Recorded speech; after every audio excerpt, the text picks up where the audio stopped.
messieurs, bonsoir et bienvenue à ce journal. Tout d'abord, cette déclaration du gouvernement malien à la suite de l'agression contre le président par intérim Dioncounda Traoré.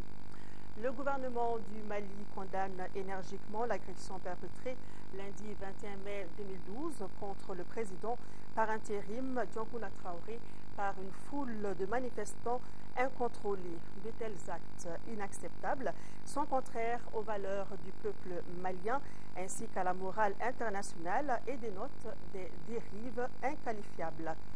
Le gouvernement tient à rassurer l'opinion nationale et internationale que toutes les mesures sont prises pour identifier les auteurs de l'attaque, pour les arrêter et les traduire devant la justice. Dans ce cadre, une enquête est ouverte pour situer les manquements au niveau sécuritaire en vue d'en tirer les conséquences qui s'imposent.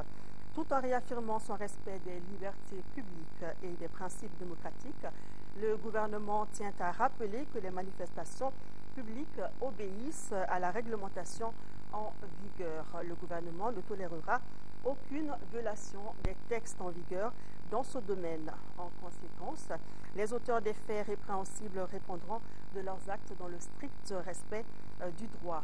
Le gouvernement lance un appel au calme et à la sérénité, convaincu que la violence ne saurait être la solution aux nombreux défis de l'heure auxquels le Mali est confronté. Rien ne devrait faire perdre de vue les urgences de la transition, notamment le rétablissement de l'intégrité territoriale avec la reconquête des régions occupées dans le nord, le retour des personnes déplacées et des réfugiés, la restauration de l'administration ainsi que de la sécurité et l'organisation d'élections démocratiques, transparentes et crédibles. Le gouvernement lance également un appel au peuple malien, toutes tendances confondues, et aux partenaires extérieurs pour leur soutien renforcé dans cette phase cruciale pour lui permettre de relever les seuls défis qui vaillent conformément à l'accord cadre du 6 avril 2012 et à l'accord du 20 mai 2012 sur la conduite, le déroulement et les organes de la transition. Et puis ce communiqué, le Comité national pour le redressement de la démocratie et la restauration de l'État, CNRDRE, a appris avec gravité et consternation l'atteinte à l'intégrité physique du président de la République par intérim, son Excellence M. Dioncounda Traoré, ce lundi 21 mai 2012 à son lieu de travail. Le CNRDRE condamne fermement ces actes d'agression qui ne peuvent justifier aucune expression d'opinion ni une contestation populaire.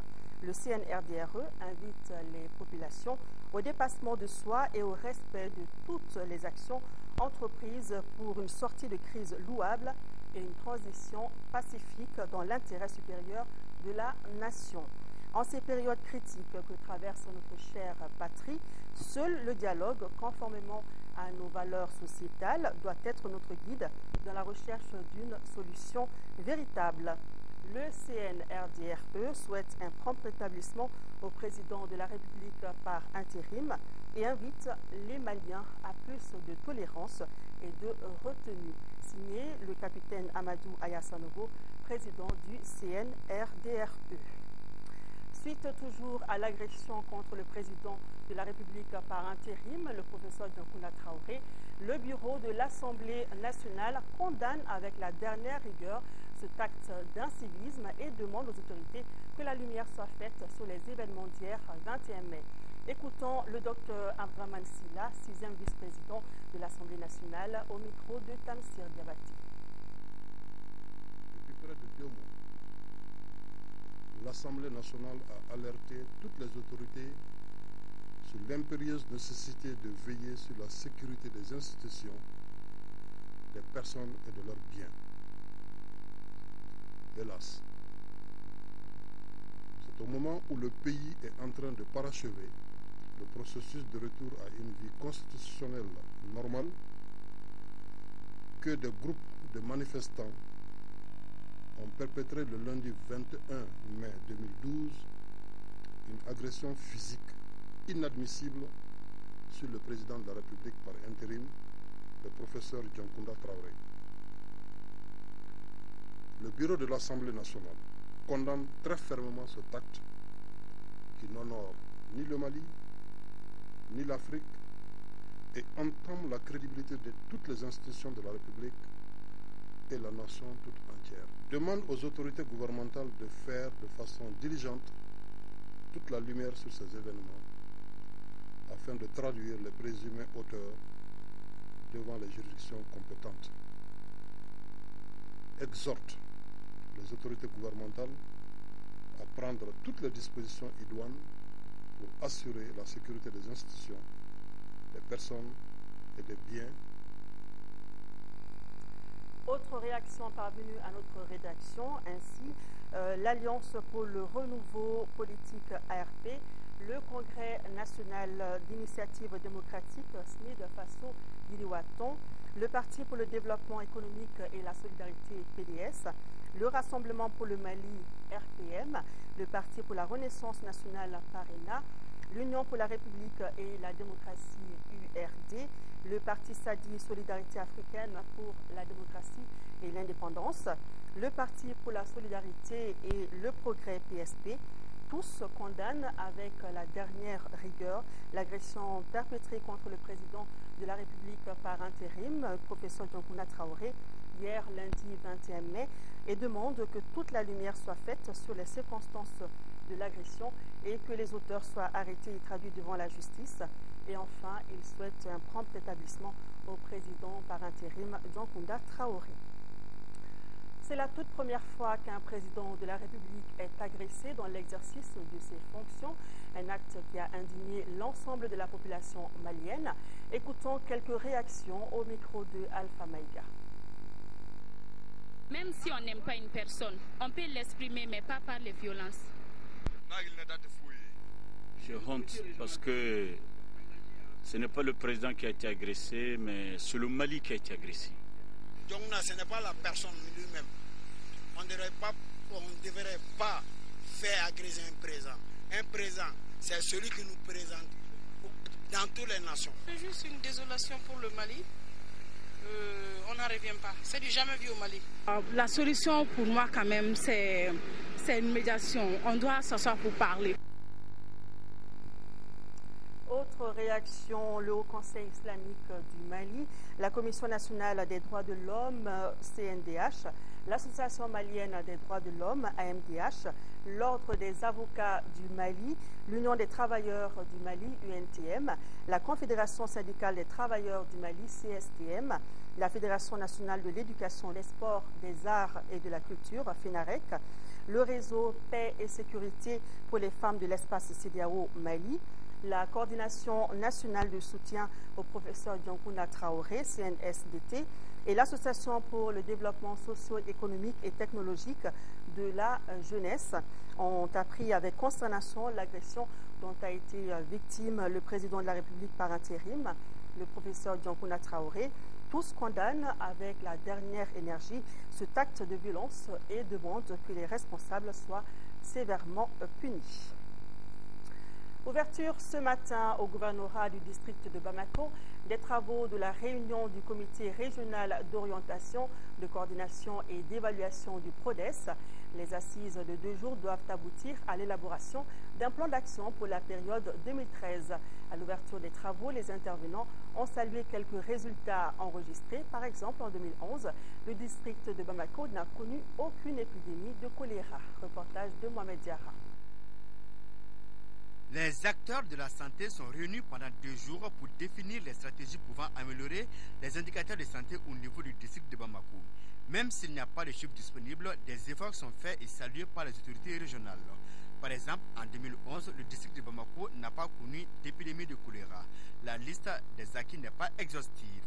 D'autres actions également, telles que la promotion des moustiquaires imprégnés, la lutte contre la morbidité et la mortalité maternelle et néonatale, la prévention de la transmission mère-enfant, l'hygiène hospitalière et la gestion des déchets biomédicaux, le contrôle de la qualité de l'eau, la promotion de l'allaitement maternel et la lutte contre la malnutrition, Pour donc augmenter les indicateurs de santé, les acteurs concernés optent pour l'approche de gestion axée sur les résultats. Les assises de 2 jours aborderont aussi le problème du transfert de compétences aux collectivités décentralisées. Force est de reconnaître que les attentes restent encore grandes. À un moment où les communautés sont de plus en plus responsabilisées dans la gestion de leurs problèmes de développement en général et de santé et de développement social en particulier. Il s'agit de tenir compte de cette réalité dans la planification et la mise en œuvre de nos activités. À l'ouverture des travaux, les intervenants ont salué l'engagement des agents qui ont permis d'atteindre d'importants résultats, et cela malgré la période de crise. Les artistes maliens en réflexion sur la démocratie en Afrique et le changement au Mali, c'était ce lundi au Centre Soleil d'Afrique. Les différents participants ont échangé autour d'une conférence débat et dégagé des solutions aux problèmes qui, selon eux, peuvent être proposés à travers leurs œuvres artistiques. Reportage de Salimata Dao. En quoi réside l'échec de la démocratie en Afrique et comment trouver des solutions pour un changement au Mali? C'est à cet exercice que se sont livrés les artistes maliens. Pour analyser cette situation de façon artistique, les centres culturels Soleil d'Afrique de Bamako et Corée de Ségou ont regroupé les hommes de culture, tout art confondu, autour d'une conférence débat. Nous pensons qu'aujourd'hui, nous devons organiser et structurer la pensée culturelle pour accompagner cette démocratie, pour accompagner cette marche de notre pays, j'allais dire cette renaissance de notre pays. C'est si extrêmement important pour nous, dans la simple mesure que nous sommes à la croisée de ce chemin et les artistes ont leur mot à dire. Nous avons sélectionné 12 artistes au Mali qui vont commencer une résidence à Ségou demain pour 10 jours. Ils vont créer sur ce qu'ils ont ressenti pendant cette période-là, pendant cette période de douleur. Ils vont essayer de nous ressortir. Vous savez, les artistes ont un devoir de mémoire aussi. Un appel est lancé à tous les artistes de sensibiliser la population à travers leurs écrits, leurs peintures, danses et autres disciplines artistiques, afin d'apporter leur contribution à la consolidation de la stabilité au Mali. Même ceux qui ne sont pas mobilisés pour ce présent atelier, mais qui se mobilisent derrière avec nous, ensemble, qu'on peut apporter notre contribution. Nos pinceaux sont nos armes. On a la tête pour réfléchir. Je suis sûr que le Mali, avec sa culture très riche et variée, va s'en sortir, grandir de cette histoire sans problème en s'appuyant sur ses valeurs culturelles. Selon les conférenciers, la démocratie africaine ne répond pas aux attentes et aux préoccupations des Africains, donc elle doit être révisée. Parlant de notre pays, il demande aux écrivains maliens d'écrire et aux Maliens de lire en vue de trouver des repères pour le changement. En 4e région, lancement de la semaine de l'éducation pour tous, avec pour thème la protection et l'éducation de la petite enfance. Pendant cette semaine, les acteurs de l'éducation pour tous envisagent de poser des actes concrets en faveur de l'éducation préscolaire dans la région de Ségou. De quels actes s'agit-il exactement? La réponse avec Fousseni Samaki.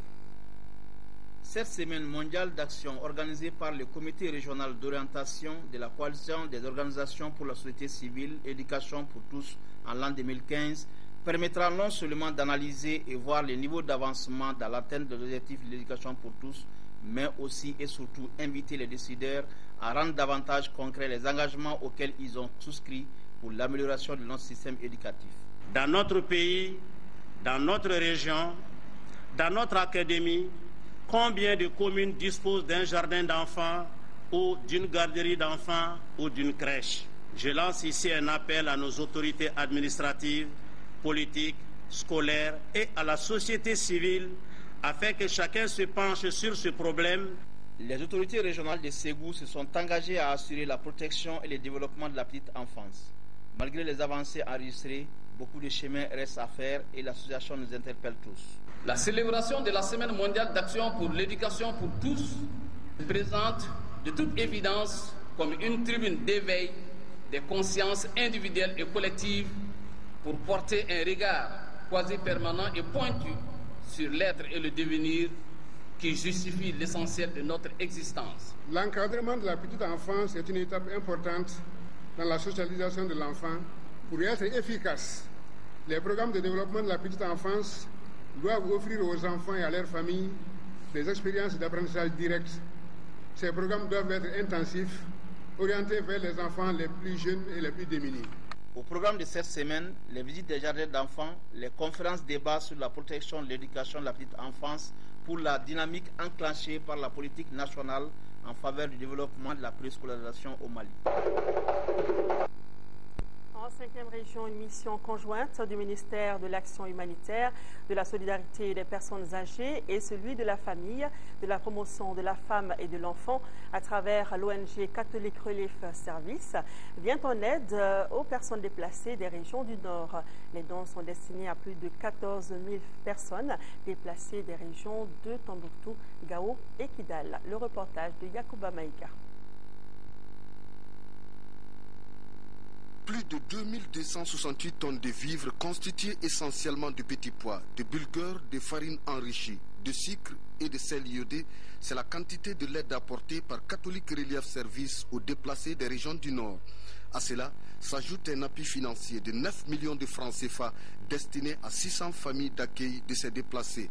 Dans ce même élan de solidarité, l'État, à travers le département en charge de l'action humanitaire, de la solidarité et des personnes âgées, leur a apporté des nattes, des couvertures, des moustiquaires et des kits scolaires. Les deux départements en charge de l'aide humanitaire, de la solidarité et des personnes âgées, de la famille, de la promotion de la femme et de l'enfant ont également apporté 2 millions de francs CFA à la Commission régionale des crises. CRS et la Croix-Rouge vont poursuivre l'enregistrement, l'assistance alimentaire et distribution des caches dans les villes de Mopti. PAM prendra en charge les déplacés et familles d'accueil. Nous demandons l'appui des autorités. Pour qu'une urgence soit efficace et efficiente, il faut qu'il y ait une coordination appropriée. Il faut que tous les intervenants puissent d'abord se donner la main pour qu'il n'y ait pas de perte d'énergie et surtout pour que la solidarité puisse mieux se manifester. Pour les autorités régionales, ces exemples de CRS Mali et du ministère de l'Action humanitaire, de la solidarité des personnes âgées doivent inspirer toutes les bonnes volontés. Nous vous assurons que l'État mettra tout en œuvre pour sauvegarder l'unité et l'intégrité du territoire national et permettre à chacun de vivre dans la paix et la sérénité. Si on parle de déplacement, c'est la femme qui souffre, c'est l'enfant qui souffre. Porte d'entrée des régions nord du Mali, la région de Mopti reçoit beaucoup de déplacés. Ces personnes bénéficient aujourd'hui de la solidarité nationale. Comment sont-ils pris en charge et qui les prend en charge? Réponse dans ce reportage de Mamari Koni. Avec environ 15 000 personnes, soit 2219 ménages recensés, la région de Mopti accueille le plus grand nombre de déplacés des régions du nord de notre pays. Le cercle de Mopti vient en tête avec quelques 12 858 personnes, Koro 214, Djéné 260, Badiangara 451 personnes et Bankas 360. Ces populations déplacées sont réparties entre différents sites d'hébergement et dans les familles.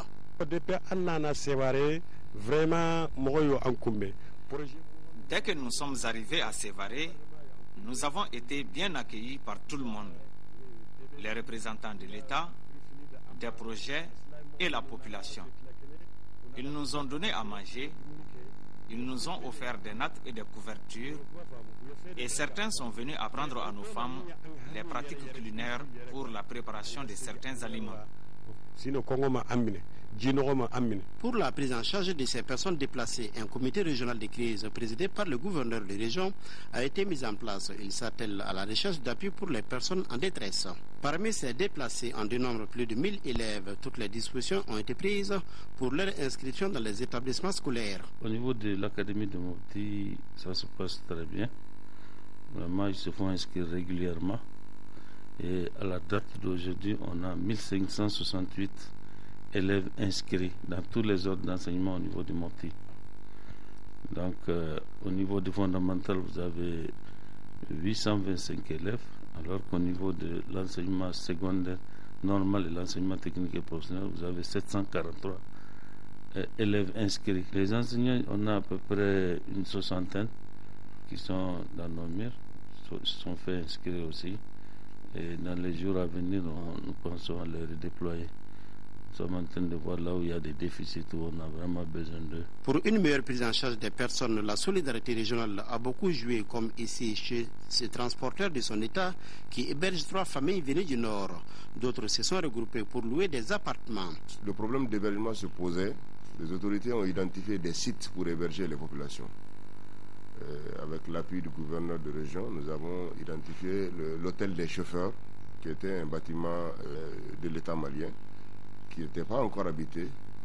Donc on nous a mis à notre disposition pour mettre les familles qui n'avaient pas pu avoir des familles d'accueil. Ainsi, nous avons environ jusqu'à une 50aine de familles qui sont hébergées sur le site des chauffeurs, qui bénéficient de ce jour à aujourd'hui d'une dotation mensuelle en vivres et en appui logistique. Je demande en dernier ressort vraiment aux populations déplacées de savoir que tout ce qui arrive à l'homme est une œuvre de Dieu et que nous allons le prendre avec philosophie.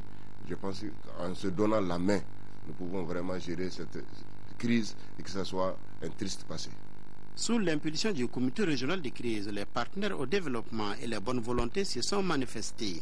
Le CRS et ses partenaires ont déjà dépensé 2,40 milliards de francs CFA. CRS a mis 4 millions de dollars pour appuyer la population déplacée. Le tout financé par l'USAID et les fonds privés de CRS. L'USAID contribue à concurrence de 95% et les fonds privés de CRS supportent 5% du montant. Et avec ces montants aussi, à côté de ce montant aussi, il y a ce qu'on appelle l'appui par le biais des équipements non alimentaires. Nous distribuons les composants les kits de logement, les kits de cuisine et les kits d'assainissement pour appuyer les populations déplacées, en vue de pouvoir passer ces moments difficiles que nous connaissons tous. En attendant la libération des zones occupées, on prie ici à Mopti pour des lendemains meilleurs. Mais avec l'hivernage qui pointe à l'horizon, on peut se demander déjà comment seront les jeux les déplacés. Voilà, la solidarité continue autour de nos frères déplacés du Nord. C'est tout pour cette édition. Merci de l'avoir suivi. Je vous retrouve demain à 20h pour d'autres informations. Mais avant, à 13h, retrouvez Nyanya Ayou Traoré. Merci et bonsoir.